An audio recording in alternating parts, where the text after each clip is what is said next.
Nous aimons tous les voyages. C'est vrai. Mais nos envies et nos besoins évoluent sans cesse. Et nos critères de voyage changent. Ils dépendent de la destination, de la période, du budget, de nos handicaps aussi. Prenez par exemple un voyage que j'ai fait il n'y a pas très longtemps. Alors, mes critères de voyage n'étaient pas particulièrement intéressants. C'était un gros week-end à Rome. Mais le dernier est assez particulier. J'avais décidé de partir avec mon chien, Choupette.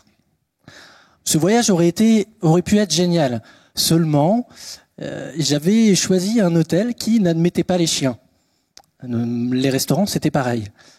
Si j'avais pu avoir un guide qui saurait répondre à mes exigences pour planifier un voyage. Mais un guide de voyage papier ne peut pas évoluer selon mes besoins. Et pourquoi pas un livre numérique ? Je me suis retourné vers Choupette et je lui ai dit « Ne t'inquiète pas, je connais un peu le livre numérique.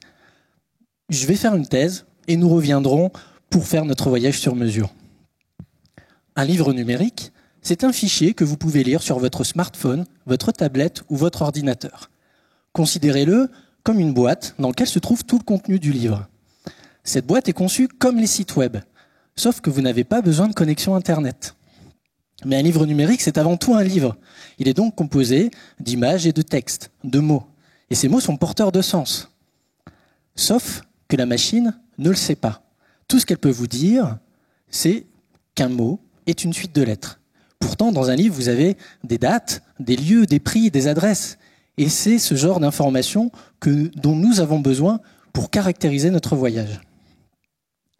Il faudrait que les appareils puissent comprendre le sens des mots, et c'est l'objectif fixé par le web sémantique.